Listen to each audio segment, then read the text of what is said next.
Minutes past 9. The Radio Wammo Breakfast Suckling on the teat of tech. with Paul Brislen. Yeah, we like to talk high-tech. What are the high-tech stories of the week? Paul Brislen has been fossicking around all morning, sussing it out, ranking them. Or similar.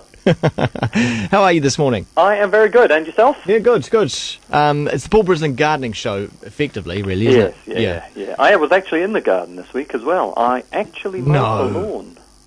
Really? Yeah. Did you get out the whacker and do the edges? No, I've broken my whacker. So did I. I broke my whacker the other week. I think I whacked too hard and the thing, it's come off its pivot. The whacker could not stand up to the punishment that I was delivering it. It is the best form of gardening, though, isn't it? Oh, it is. Planting things, just tear and rip and rend. And... Especially when you're just, because, they're at the pivot, you just stand there, Yep. like the garden god. Whizzing this thing around. There's something very, very earthy about all of that, isn't there? And something so, destructive, it's like, what was it, the old cartoon where the big bulldozers go through the forest? That's right. What was that? And all the animals scatter and they run all away. flee ahead of it. It's a bit like, Avatar. That's that old cartoon. Yeah, I feel like a miniature version of that. Yeah. Oh, it is like Avatar, that's right. But it's like Pocahontas. It's like everything Everything's like else. Pocahontas and Avatar, except for the machine guns. That's right. Yep. All right, well, that's kind of techie, kind of. Yeah, we almost got there. We almost got there. Can't figure out what the segue is into Eric Schmidt being on stage, holding a phone up above his head, going, hey, this is my new geeky little phone, but actually covering the name of the manufacturer on the phone, so you couldn't say who it was or what it was about. But he alluded to a few things. What was it all about? Well, this is Google's next foray. They've already cracked into the mobile phone market in a big way and look to dominate that. And one of the things that Eric Schmidt, the uber geek of Google, wants to do is make your next phone into a credit card.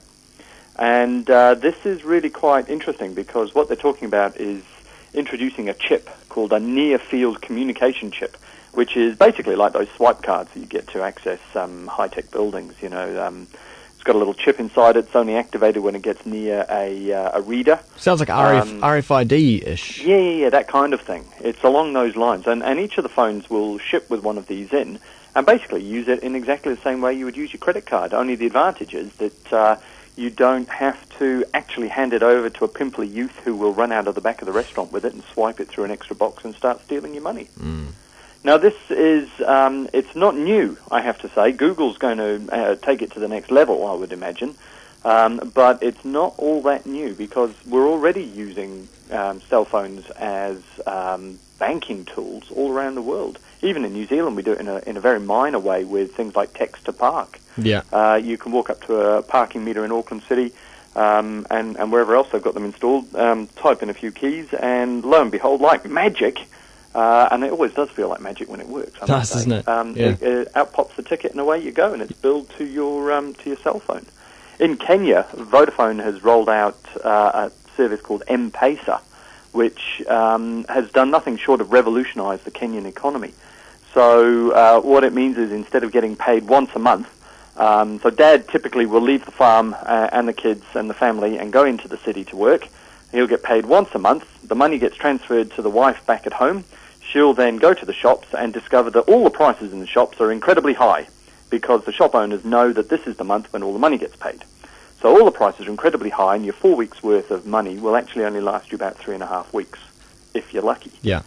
So what's happened is, in fact, because they use their cell phones, and you've got to understand that in Kenya there is no banking infrastructure. People get paid in cash a lot of the time. So there's a lot of robbery, violence, things of this sort to get hold of your bag of cash as you've just been paid. Well, this does away with all of that. Everybody's got a cell phone. There's quite a good cell phone infrastructure. So now what they do is they use it to transfer money between accounts, much like an EFTPOS card. Okay.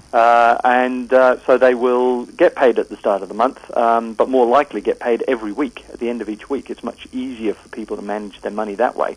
So all of a sudden, the families back home on the farm are discovering they've got disposable income because they can buy when the prices are low and make their money stretch a bit further. And they're starting to do things like pay school fees. and all of a sudden the schools in Kenya have got some extra money coming in. That's cool. This kind of thing is really cool. But here the more of it, the merrier, I reckon. Yeah, so in the New Zealand context, let's say there's something like the Google phone, and let's say other manufacturers come out with it as well, with this chip. I don't see it happening anytime soon, because first of all, people have got to have these devices, and then second, the merchants, the businesses, the shops that you go into would also need to. They've got to have some kind of reader. That infrastructure in, and they've already spent money putting FPOS systems in. That's right, and that is the big. That's really why we haven't got anything like that here. New Zealand, though, is quite unique. Don't forget, in that we have a very advanced use of FPOS and credit cards. You know, you go to the States and the first thing your new boss will give you when you sign up for your job is a big box full of deposit slips and checkbooks. Yeah. Because everything is still done on paper. Yeah. It's really quite remarkable. And it's very easy to forget that we are quite advanced in that regard out here. But you're dead right. In New Zealand, it would be quite a mission to replace or to supplement every FPOS machine with one of these readers. Google, though, is not shy of a few pennies, and if they want to make this work, that's exactly what they'll be doing, is they'll be giving these things away, if not for free, then very nearly for free, so that stores can presumably just hook them up to their FPOS service, and it makes use of the same backbone infrastructure. And what's the model? They'd take a cut from each transaction. Well, I can only imagine that would be the Google way. I don't think it's actually the money that they're after in this regard, it's purely the information. And they are seeing themselves as a handler of information. So if they can offer us a very cheap or very free service that allows them to tap into that wealth of knowledge and wealth of information, then I'm sure they will give it a go. Okay. I think that's what they're after more than the clipping of the ticket and making cash on the way. Yeah. Although that would be nice. The problem Google's got is it's got too much cash, and if it carries on and doesn't invest a lot of it in R&D, and I think at the moment its levels are about 45% of its income gets invested in R&D. Then the US government will start looking at it as a monopoly and start trying to regulate it, and they don't want that at all. All right, well, the other big story of the week, I was a bit underwhelmed when I heard about it, was the Facebook announcement, some kind of email-ish type system they're introducing. Hooray, because the big problem is that email needs to be integrated with your text messages and your Facebook page. And the short answer to that is no, it doesn't. People are quite used to having multiple inboxes, and in fact, I quite like it that way. I get instant messages instantly via text, and that's as it should be. I don't want my emails necessarily coming into the same inbox as my text messages, and I absolutely do not want Facebook having access to all of that, because I simply don't trust Facebook's privacy policies. Yeah. They change them, they stuff them up, they move them around the place, and quite frankly, they're, I fully expect them one day to say, screw it, we're just going to stuff you all up, and now we've got all this juicy information, we're going to start selling it to advertisers.